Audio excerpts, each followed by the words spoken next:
Connecticut, but she was on Texas time, so she's gonna call in because she's not gonna be able to get here in time for me to do this show because she is staying with my dear friend Ann Mazzaro.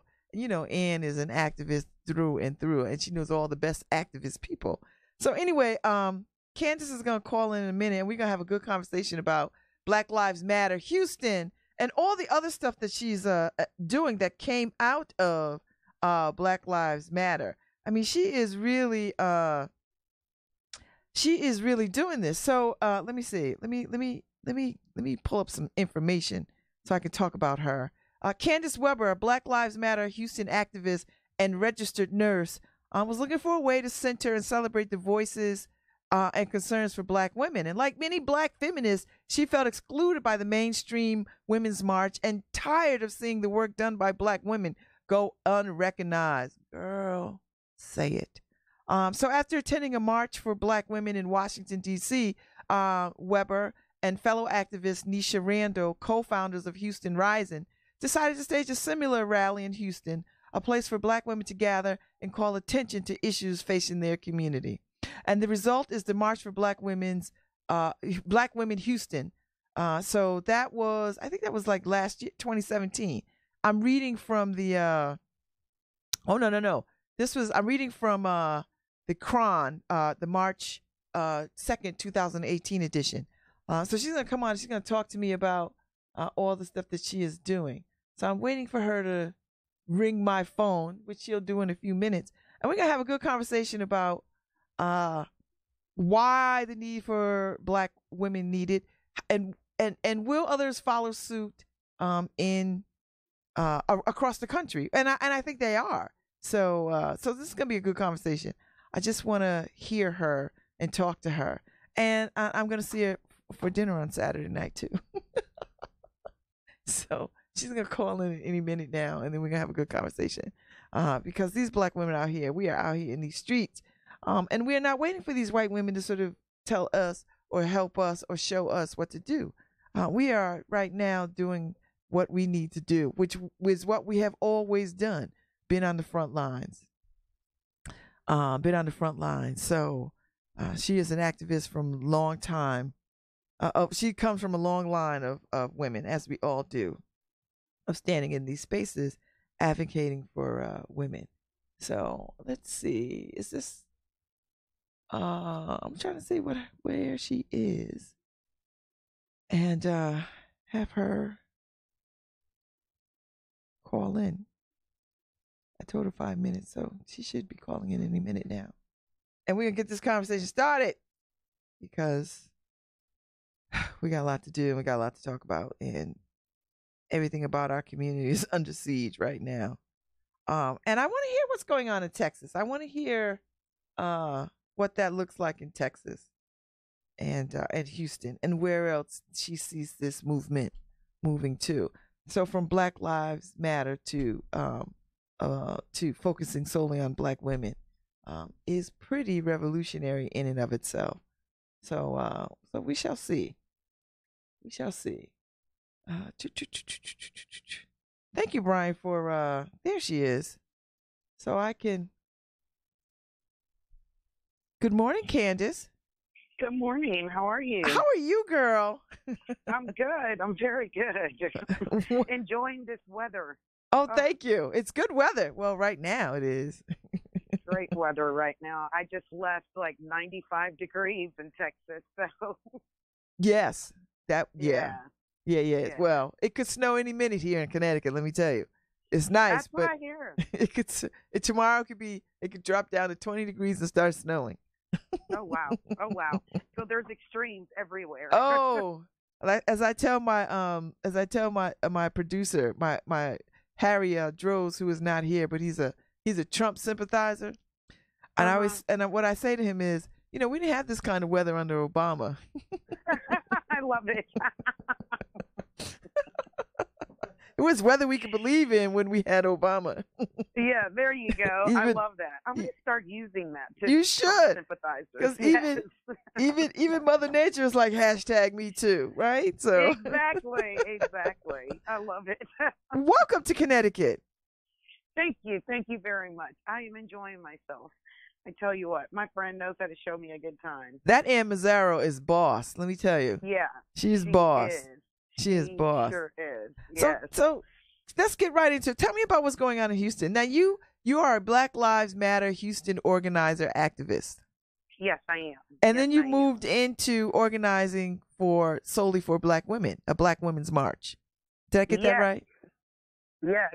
So I actually, myself and one of my very close friends, we just got sick and tired of getting bypassed, by this whole women's march, and we saw because when they say white women, they're not talking about Black women; they're talking about white women. White women, exactly. And so we saw, and cisgender women. So it's a white women and a cisgender women's movement. Mm-hmm. And we kept watching Black women and trans women get left out of circles when these women were, for the Women's March, were organizing. And even in every inaugural march, they do the same thing. And even with educating these well-meaning white women, I'm being very generous calling them that. Even in educating them, they continue to make the same mistakes, and they continue to bypass the issues that are important to Black women and Black trans women. Mm-hmm. So, I was just like, you know what? To hell with you guys. We'll do our own thing. And so it happened kind of pretty much just like that. I was in like a little heated Facebook, argument, going back and forth with one of these white women that was just like, the Women's March is for everyone and blah, blah, blah, blah, blah. And I was like, okay, so you tell me throughout the entire year, what have you done to progress the movement for Black women? Mm-hmm. Well, but it's for all women. But what did you do for Black women? But we did it for all women. Tell me. And then I said to her, give me 3 things that Black women face here in America. And she's like, but they face the same thing as white women. I said, well, so what do you, this is the problem. That's what you have to go right to them when they start that foolishness. Because that's her ignorance because she didn't really know. No, she had no idea. And she wasn't, and not only did she not have any idea at all, but she wasn't interested in learning. She felt that even the questions, to pose the question, what has your movement done for Black women, was annoying to her. And it was like, how dare you? You're just helping the patriarchy. And I'm like, no, honey, I'm not helping the patriarchy, but I'm not helping you white women. I'm not going to shoot sunshine up your ass. And, when it's raining, it's a thunderstorm over here on me and my sisters. We're not doing that today, So we did our own thing. And last year was the first one. It was amazing. We had 2,500 Black women. Whoa. All in one spot. Yeah. Whoa. Yeah. So, and the thing about it is we organized that march in about 4.5 months' time. Mm-hmm. And, I share that with people, and sometimes I think people are kind of like, whoa, wow, that was like, so was this like a spur of the moment kind of thing? And I was like, no, this is the power of Black women is what you need to understand. When Black women decide we want something and we are going to put the work in, we make it happen. And we are a force to be reckoned with. And as long as this country and this world continues to overlook the power of Black women, you will always be surprised by what we do, but we never will, because we know us and we got us, Mm-hmm. Mm-hmm. So, well, yeah. Listen, so what's the next step? What do you plan to do? So you planning for next year? You planning for next year, right? Yes, okay. We are planning for next year, and next year, because we've got all of this time to organize.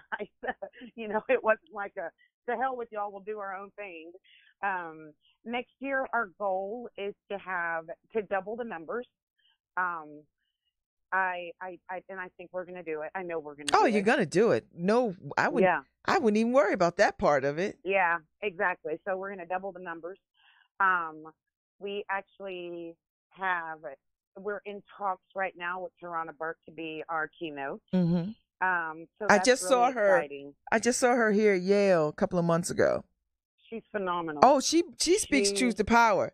Like, you know what I mean? Yeah. This is what I'm loving about Black women right now. We are not holding our tongues. We are speaking truth to power in ways that I haven't seen us do in a very long time, because we're like, damn, all this other. We don't have anything to lose. We have everything to Right. gain. Exactly. And that really is like the bones of the message behind the march. Is we don't have anywhere to go but up. Mm-hmm. So Black women, take your shot. It is your turn. Swing big. We have nowhere to go but up. And I'm tired of being at the damn bottom. Yeah. You know? And begging other people to allow us a seat at the table.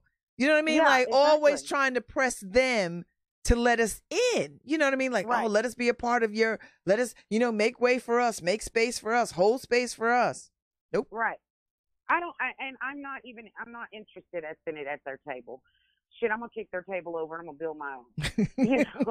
I'm tired of asking. I'm tired of being disappointed in people. And it's gotten to the point where I'm just not gonna ask. I'm just going to do what I know is right for me and my sisters, and we're gonna move forward. And I've gotten questions, where do white women fit into the March for Black women? And I'm really, honey, is that what you just asked me? Because this is a march for Black women. Mm-hmm. And if you're asking me where white women fit in, then you just don't understand English. Mm-hmm. This is a march for Black women. And Black women, we have never been the ones to say, oh, well, white woman, you can't come. That's what y'all do. We don't do that. Right. Because white women could show up. They don't have to be asked, right? Like, if you have to be asked, then you know nothing about us. Exactly. You don't know us at all. That's not what we do. That is what you do. Black women are not like that. I mean, and the thing about it is if we wanted to hold a grudge, we certainly have every reason to, but that's just not the way we're made up. Yeah. No. And to our core, we are inclusive, including people. Absolutely. No, seriously, we really are, sometimes to our detriment, but we are inclusive and including people, women. Yes. And so if you get down with us, we want you to be down with us. So that's exactly the way we roll. Right. We want everybody can stand in the sun. We're not trying to hoard it at all. That's just not how we live. So Candace, tell me how you got involved with Black Lives Matter Houston. So I started organizing with Ann a couple of years ago, and I've always watched Black Lives Matter. I was one of those private donors and things like that. And Sandra Bland could have been me. And the road that Sandra Bland died on was actually the exact same, or was arrested on, was the exact same road that I used to take to travel home. Living in Houston, I would drive. I'm from Brenham, Texas, and that's the road that you travel to go from Houston to Brenham. Mm-hmm. And I couldn't sleep. I couldn't eat. I was so upset, and my family, I took it very hard. And my family, I didn't really explain to my children and my partner at the time why it hurt so bad that Sandy Bland died. But then I had to really just unpack that for myself before I could talk to other people about it. Mm-hmm. And, it was coming to the realization that I'm not that Black woman that's just going to be quiet. I'm going to be the one that says, why the hell did you pull me over? What did I do wrong? What is the deal? I know my rights, and I'm willing to fight for my rights. I would have ended up locked up in that jail.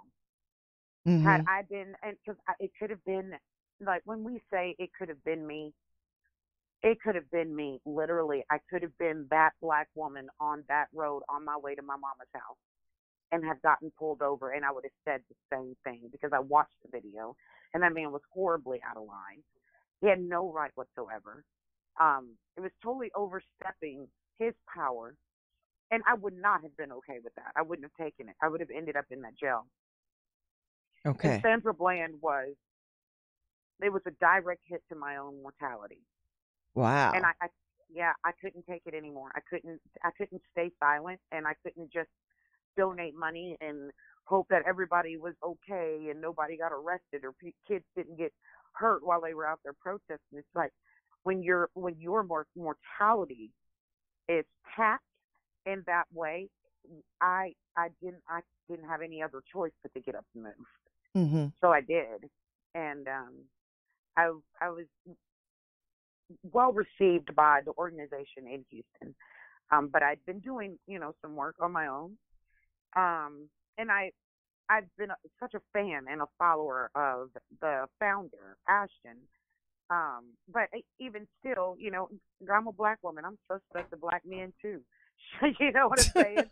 So, I Girl, was kind say of, it. yeah, I was kind of skittish at first, and he really turned out to be exactly who he portrayed himself to be in public, and that was awesome. And once I realized that, I was like, Ashton, let's do it. Let's do everything. Let's do all the things black, So yeah, that's really how it happened. It was Sandra Bland could have been me, and I just can't sit still anymore. Mm-hmm. I can't. Mm-hmm.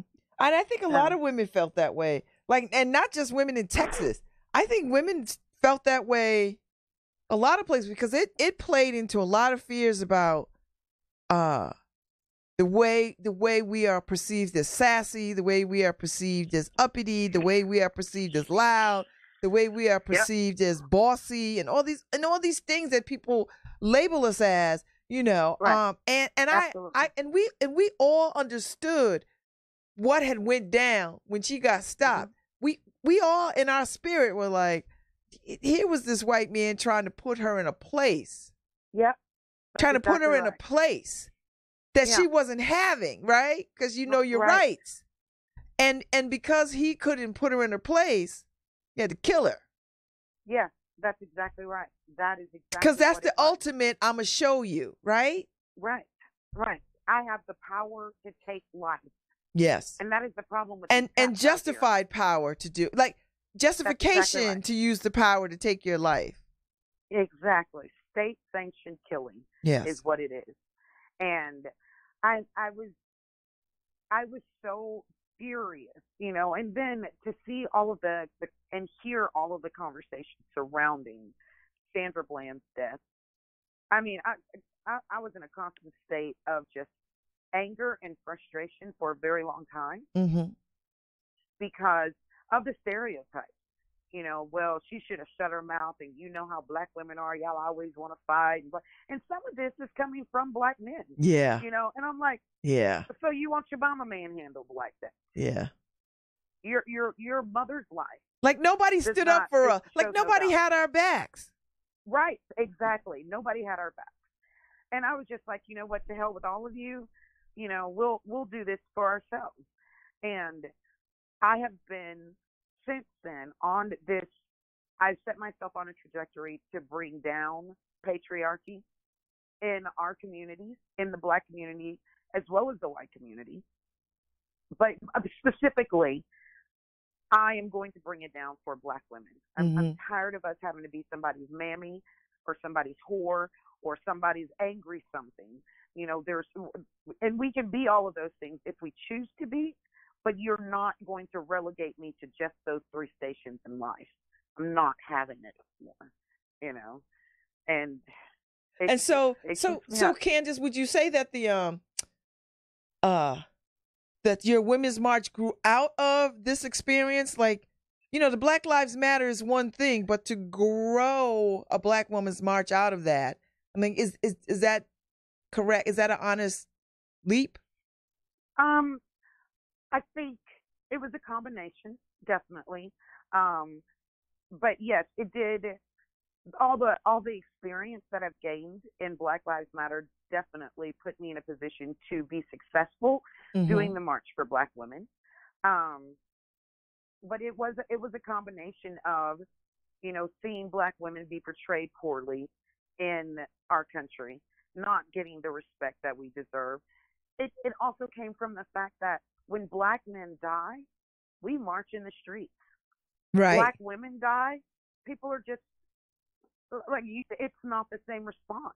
Mm-hmm. So even within, and Black Lives Matter was started, the movement was started by Black queer women. And to see people's response to the lives lost of Black women and the difference between how we handle Black lives, Black male lives, and Black female lives, it honestly, quite honestly, it pissed me off, and I don't feel like, and that was one of the things that I told Ashton. I was like, we're not doing enough. If Black Lives Matter is not doing enough for Black women. So I understand that there is a national movement, and I respect those women with all of my heart. But it's time for us to put us 1st. Mm-hmm. So everything that I do will be for the betterment of Black women. And Ashton and I, we do a lot of work together for Black lives, but my primary focus within Black Lives Matter Houston is Black women and children, because we're the conduits of Black life. And speaking of children, you just got arrested in April, right?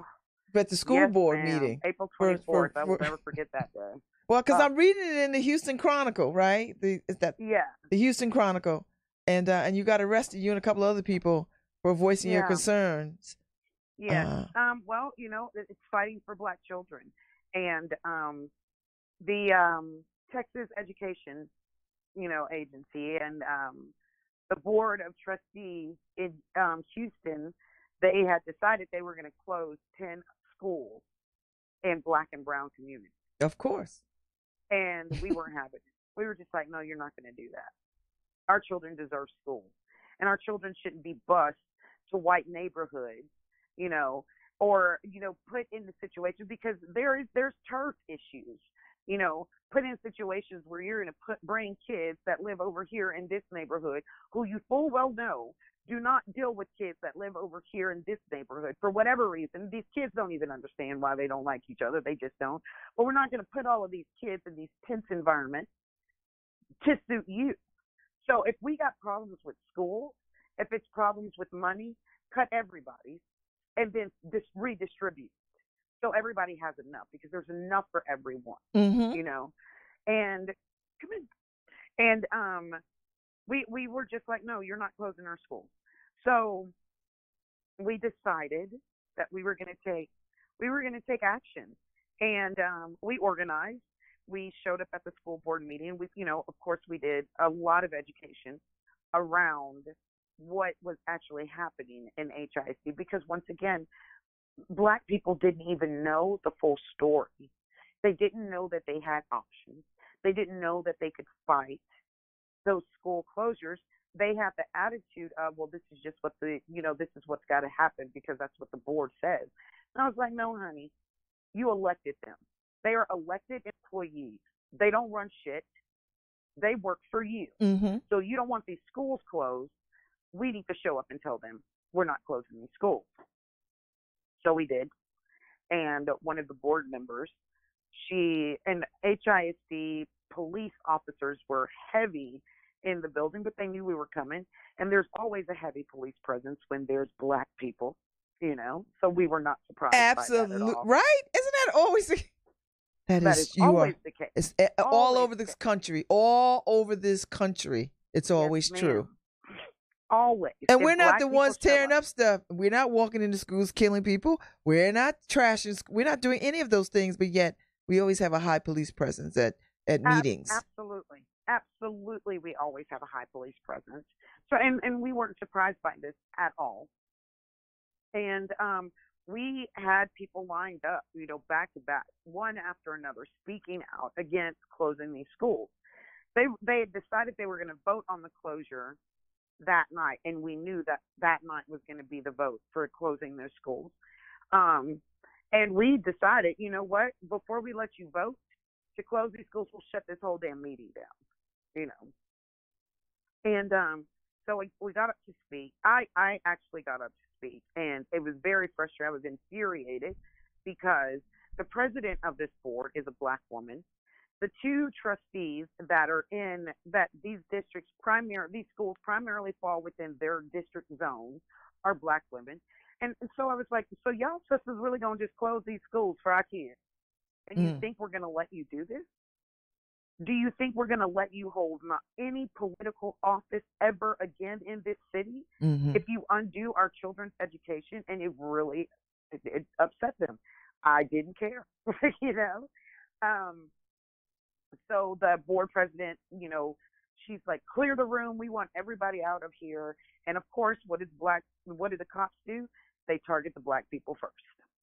So me being one of the most vocal people at the meeting, yeah, so when I tell you they manhandled me, my shoulder was messed up. I couldn't go to work for a week.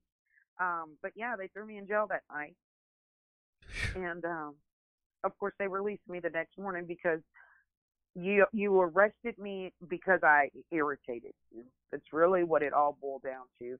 You know, I have a right to peacefully protest. I have a right to be at that school board meeting. I am a taxpayer. I am a voter, and I've got grandchildren that are in HISD. I did not do anything wrong. They did everything wrong. They totally violated my rights by throwing me in jail. And, you know, let's bring it full circle back to Sandra Bland. This is what happens to black women in this country every single day. No matter how big or how small, the infraction is, people will handle black women just however they want because they think they can. And I'm not having it. So wow, that she has closed the door on her political career for sure. I will make sure that woman never holds another office. But that's what this is what we have to do. Right?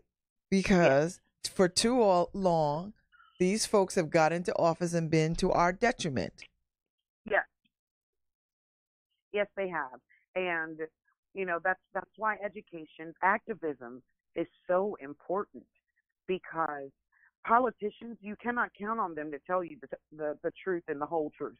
You know, you cannot count on them. They're going to tell you what they want you to know, what they want you to hear, so they can be perceived in a favorable way. That's not going to work. And so we depend on activists to give us the whole story. We depend on journalists to give us the whole story. And if you look at the way this country is going because of this ridiculous president, who I refuse to claim, what does he do? He attacks journalism. He attacks activism, you know, because that is the way the people get the truth. Yeah. And, you know, an educated populace is a dangerous thing. Very dangerous. You know? Very dangerous. And ignorance is dangerous too. Right. Yes, it is. And that was one of the things that really was driving our fight behind the school board.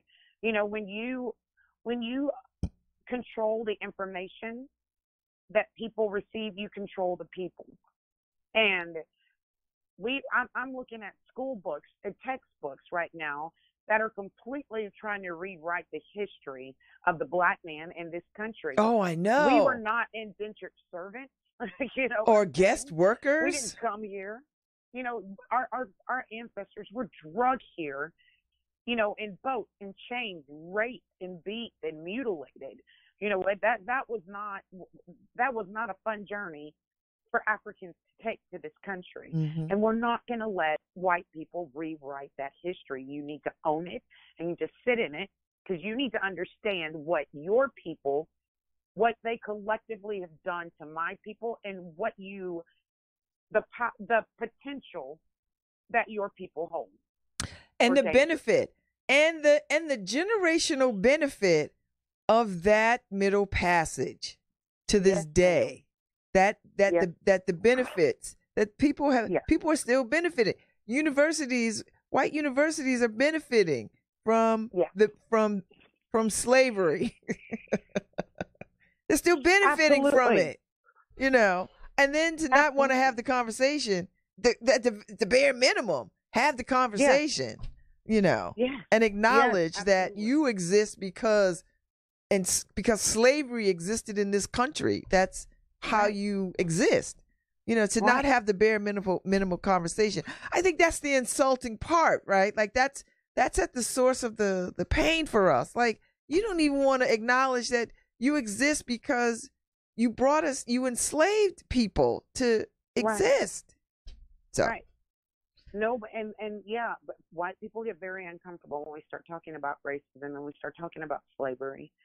I don't really care if they're uncomfortable. They should be uncomfortable. The legacy that your ancestors left you should make you extraordinarily uncomfortable, because it is a legacy of hate and pain, and you continuously benefit from it. This country runs on white supremacy. Dismantle it, and we'll be all right. But if you want to wallow in that, we will not be friends. You know, and I will tell you just what I think about you. So, yeah. But that's absolutely. But this is what we need. We need modern day truth tellers at every level, particularly for.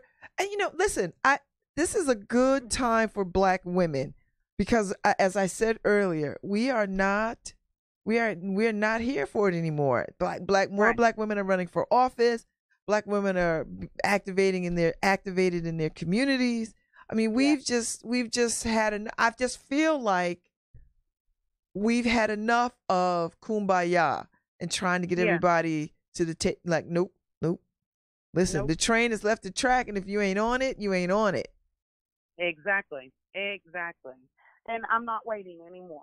I'm not waiting. This whole be ladylike and all, cross your legs at the ankle and everything. I'm going to do what the hell I want to do. I am going to do what I want to do. And I'm going to help little Black girls. Like, I don't even want them learning those types of things. I don't want them coding the things that I had to unlearn, unpack, and uncode. I don't want that to start. And then there are plenty of Black women out there that are fine examples for our Black girls. And we need to make sure that they are highly visible for our girls.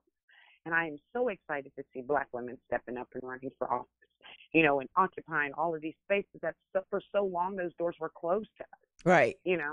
Even when white women were allowed to go through those doors, they weren't holding the door open for us. We had to kick it in. We're going to keep kicking things in. Right now in Houston, we've got 17 Black women running for judgeship. Whoa. Yes, 17. And I've met and I know every single one of them. They're phenomenal. That is the character of Black women. That is the position that we should take. To have 17 Black women on the ballot for judicial seats. And how's it looking for all of them? Like, that's exciting. Like, that's exciting, because that says, look, we are here. And, listen, if we could take over the courts. Yeah. If we could take over the courts, we could change the tone of this country. That's exactly right. This is how we affect change. We have to occupy every space. This is how we make changes. And I'm going to tell you, and, when you look at like bail reform and, all of that, first of all, I'm sick of reform. I hate that word. Things aren't working. Shut it down and let's rebuild things. How do you reform the criminal justice system? It's not just, so we use those words, throw those words around, but we're really not looking at the meaning, completely looking at the meaning form. Black people need to be treated fairly. Black women need to be treated fairly. Black girls need to be treated fairly when they find themselves within the criminal justice system, or injustice system, I should say. And the best way we can guarantee that we get treated that way is to put Black women in those seats. So that's what we're doing. We're going to put those women in those seats. And I am super excited. And I'm going to tell you, my feet hurt because I've been block walking like crazy doing it, but we're going to get the work done. And absolutely, we're going to get these women elected. I'm super excited about it. Good morning. If y'all just tuned in to Love Babs Love Talk, I'm Babs Rolls Ivy. I'm having a rich conversation with Candace Weber from Black Lives Matter Houston and the Black Women's March in Texas, and so she is here in Connecticut visiting with my dear friend and my love, Ann Mazzaro, who is one of the best freedom fighters I know out there on the planet. And so she is here visiting. And so we're going to have dinner tomorrow. Right? Yay! We're going to have dinner tomorrow. So I'm looking forward to like being up close and personal and having, more of these kinds of rich conversations. So, but you're in town because you're going to a wedding. Yes, yes. I'm going to a wedding this evening. My wife's best friend is getting married in Newport, Oh, it's going to and be pretty there this weekend. yeah, yeah. And really, she says it's beautiful, and the weather is also beautiful there. So I'm really excited about it. I'm excited that her best friend is getting married. He's a good guy. Um, but when I found out exactly where the wedding was going to be, I was like, oh, I'm going to Anne's. So I was like, this is a perfect opportunity. You go hang out with your bestie, and I'm gonna I'm go going to hang go out hang with out with my mine. bestie. Exactly. That's exactly right. See, that's a good Yeah. man. See, that's a good marriage right there. When you when Yeah. you when you could go one way and she could go another way, and nobody's like all bent out of shape. Right. Exactly. You Yeah. know, We'll just meet in the middle. we'll just That's meet in the middle, all. right? Like I will show up Saturday, Right. and you get Yes. your quality time with your bestie, and we all Right. good. See, that's a wonderful thing. So now, how long are you Yeah. gonna be here? You leaving? You gonna leaving out the East Um. Coast?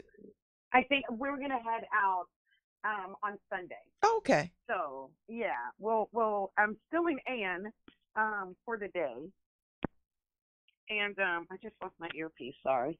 I'm still in Anne for the day, and we're gonna go down and have some fun in Harlem Oh, on nice. Sunday. Oh, you've got the Yeah. best weather today for that. Yes, yes, yes, yes. We got really, really lucky on weather. And then we'll fly out from New York on Monday, Okay. and then I'll go back to the grind. But I needed a break. I really did. Organizing is it's a lot of work, and I've a lot of people And you counted have a on me to get the job, work right? done. Like you have a Yes, job. ma'am. Like I you're a registered nurse, right? Yes, I am. I have a full-time job Yeah. that I also do. And you have what, grandbabies or no? Do you have Yes, I do. I have two amazing little grandbabies.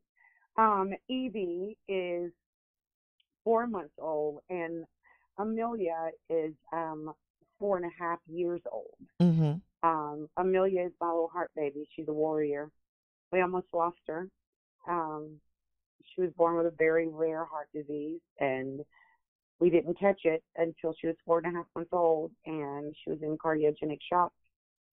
She had open heart surgery, and she's had some strokes after the surgery. But I Ooh. tell you what, I've never seen a person love life more than my little Millie. She's just an amazing little creature sometimes, because she does, she is 4.5 and she does 4.5-year-old stuff. But that little girl right there is just, she's everything to me. She's my whole world. Well, they you know what? Technology is such now, that they do so many amazing things. Yeah. Especially for, I mean, they can do heart surgery in utero, right? Yeah. It is Exactly. amazing, the Exactly. technology.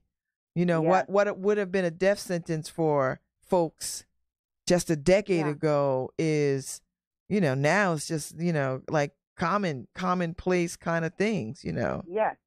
You are absolutely right. And it is, I'm like, when I see these things, even as a nurse, and right, I'm an emergency nurse now, but my history is actually in ICU. Um, the, the heart repairs that we have done on adults, I'm like completely blown away. But what they do for children now, because children are so plastic, you know, they are like completely building new chambers for their heart. Mm-hmm. My wife is a nurse as well. She is a pediatric ICU nurse.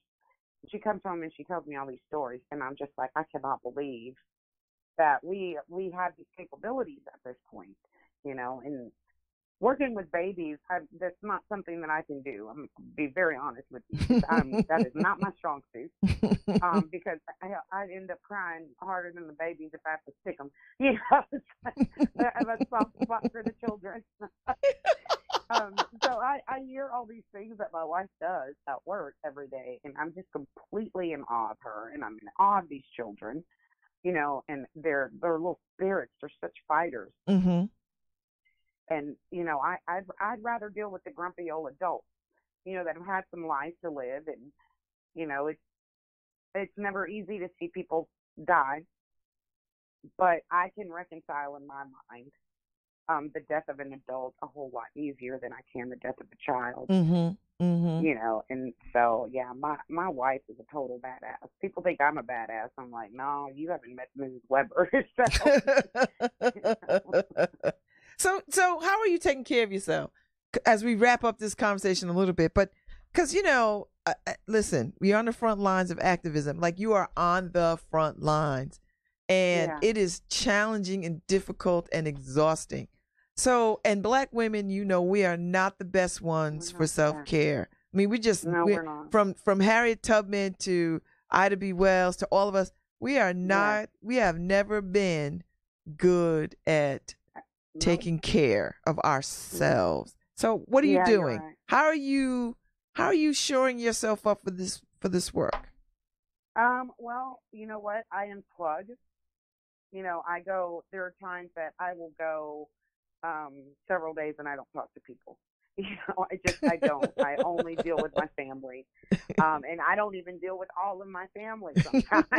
It's like, oh no, you're bringing too much stress into my life. I need to unplug from you. That is so Black. Yeah, because that's what we do. Be like, Ray, we can't deal with you today, but I'll get back around to you. Yes, I can't talk to you today. Yes, my car is in the garage, and no, I'm not answering my door. So there's that. I travel. I enjoy travel quite a bit. Mm-hmm. I take, my wife and I will take little trips and things like that. And we're actually taking a big trip in a couple of weeks. We're going to Paris. Oh, and, the city of lights and fountains and love. Yes, yes.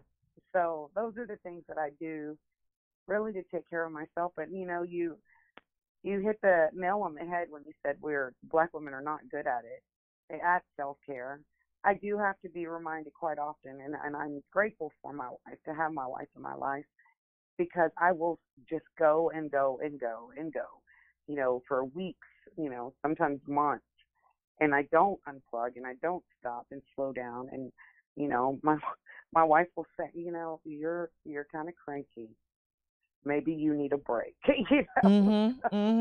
I do still need those reminders to unplug from everything that's going on in the world and just do me. But when I do me, I do have a lot of fun doing it. So I love to travel. That's good. That's good. Do a lot of stuff. I'm glad that you found something that you like, right? Because so many people don't. Right. And writing actually is very therapeutic for me, and sometimes, and I do a lot of writing in activism. I do a lot of writing for education and things like that, but, I also write, like, kind of fun stuff too. I'm not, I spend my time away from activism. I will definitely do that. I have to. It'll drive me crazy if I don't. So that's good. That's good, because this work is long and it's exhausting and it's not glamorous. No, it's not. It's not. Never going to be rich being an activist. No. No. But I would much rather, walk this earth in my dirty chucks and my blue jeans than in a fancy gown and high heels. So I'll take this. I'll take this life.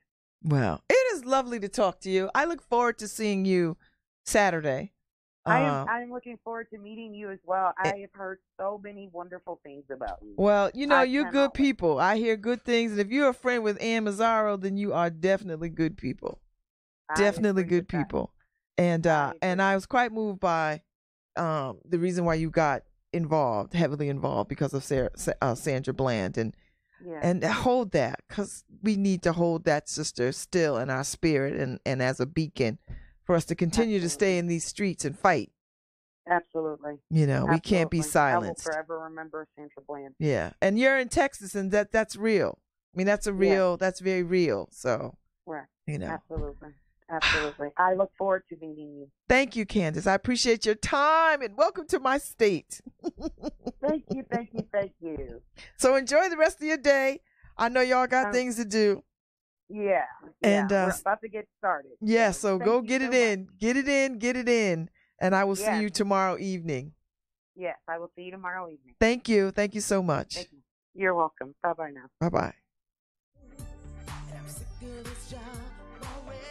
All right, everybody. That was a wonderful conversation with Candace Weber, Black Lives Matter Houston, and the Black Women's March. She will be here with hanging out with Ann Mazzaro for a minute, and I shall see her tomorrow. But in the meantime, in between time, I will be back Monday, and y'all have a good weekend. Stay tuned for Pundits, where we get in the round table and talk about the day's politics of the week. So I'll see y'all.